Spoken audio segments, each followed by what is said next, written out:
Je m'appelle Eric Lindbergh. J'ai 40 ans et j'ai consacré ma vie à la protection des animaux à travers le monde. Je suis biologiste et fondateur d'une organisation de sauvetage de la faune sauvage basée en Europe. J'ai libéré un jeune éléphant d'un piège de braconnier au Kenya, sous le regard désespéré de sa mère. J'ai sauvé un baleineau pris dans des filets de pêche dans les eaux glacées de Norvège. Pour en savoir plus sur mes aventures, abonnez-vous à ma chaîne et laissez un like. Cette histoire se déroule dans la dense forêt tropicale de la République démocratique du Congo. Je marche sur un sentier étroit, à l'intérieur d'une réserve de gorilles protégés, mon sac à dos et mon appareil photo sur le dos. Soudain, le silence se fait dans la forêt. Je m'arrête et scrute la végétation environnante. Une imposante femelle gorille adulte se dresse au milieu du chemin, me barrant complètement le passage. Elle n'est pas agressive. Ses yeux sombres sont fixés sur les miens, et sa respiration est haletante. Elle me regarde, puis son regard se porte sur un versant escarpé à sa droite, couvert de fougères. Elle répète ce mouvement à plusieurs reprises. Elle ne me bloque pas le passage. Elle demande de l'aide. J'avance lentement d'un pas, et la femelle gorille s'écarte pour me laisser passer. Elle marche à mes côtés vers le bord de la pente abrupte, les yeux rivés sur le ravin en contrebas. Je m'accroupis et regarde par-dessus le vide, écartant les fougères épaisses pour voir ce qui se cache en dessous. Mon cœur s'arrête. Au fond du ravin, un bébé gorille gît immobile sur le sol boueux. Le nourrisson est minuscule, peut-être 4 mois, son pelage noir collé par la terre et ses yeux à peine ouverts. Le bébé gorille est trop faible pour escalader les parois abruptes du ravin, prisonnier à au moins 5 mètres en contrebas. Je remarque ses côtes visibles à travers son pelage. Il n'a pas mangé correctement depuis des jours. La femelle gorille émet un gémissement plaintif à côté de moi, sans quitter des yeux le petit. Je comprends maintenant. Cette femme n'est pas la mère.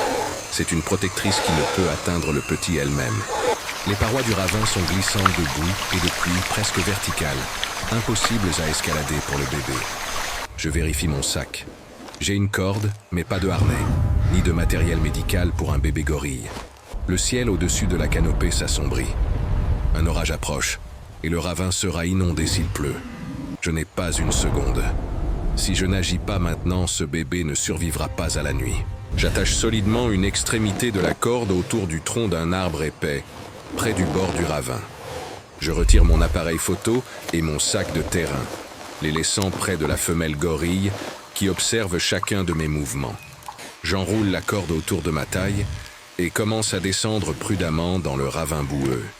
Les parois sont glissantes et mes bottes peinent à trouver de l'adhérence sur le sol humide.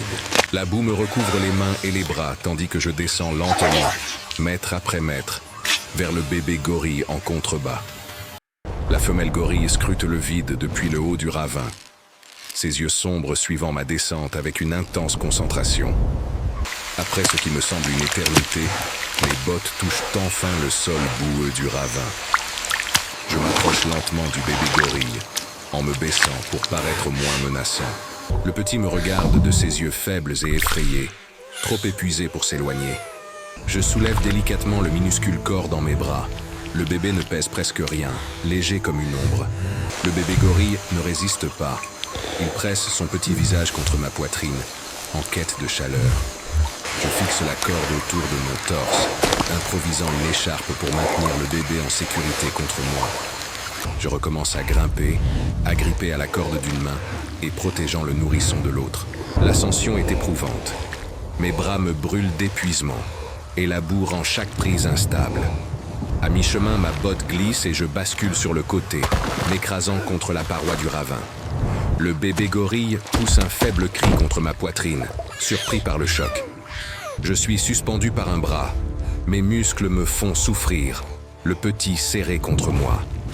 Au-dessus de moi, la femelle gorille tend son bras massif par-dessus le vide, cherchant désespérément à nous atteindre.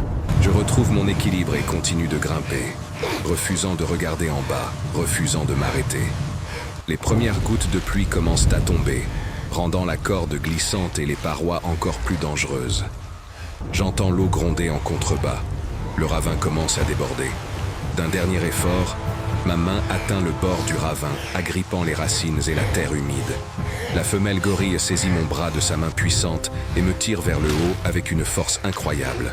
Je m'effondre sur la terre ferme, haletante. Le bébé gorille toujours blotti contre ma poitrine. La pluie tombe à verse, mais nous sommes sortis. Nous avons réussi. La femelle gorille s'approche, son corps massif nous protégeant de la pluie battante. Je me redresse lentement, berçant le bébé gorille dans mes bras, sentant son petit cœur battre contre ma poitrine. Le nourrisson ouvre grand les yeux pour la première fois et me regarde avec une confiance nouvelle. Je sors ma radio de la poche de mon gilet et appelle les secours vétérinaires de la réserve. 1 heure plus tard, une équipe de sauvetage arrive avec du matériel médical et une cage de transport pour le bébé. Le vétérinaire examine attentivement le bébé, déshydraté et malnutri, mais vivant et stable. La femelle gorille observe chaque instant, sans jamais s'éloigner, ses yeux sombres suivant le petit. Après 3 semaines de soins intensifs au sanctuaire, le bébé gorille est assez fort pour retourner dans la forêt. Je le porte jusqu'à la forêt, la femelle gorille marchant calmement à mes côtés entre les arbres. Nous atteignons une clairière où le groupe familial de gorilles nous attend, observant notre arrivée avec une curiosité prudente. Je m'agenouille et laisse doucement le bébé s'avancer vers le groupe qui attend, hésitant. La femelle gorille s'approche du petit et pose délicatement sa grande main sur son dos. Le groupe familial les entoure tous deux, accueillant pleinement l'orphelin sous sa protection. La femelle se retourne pour me regarder une dernière fois, ses yeux sombres emplis d'une sorte de gratitude. Je lève la main en un adieu silencieux, sachant que je n'oublierai jamais cet instant. Elle se retourne et disparaît dans la forêt verdoyante avec sa famille, le bébé en sécurité parmi eux pour toujours.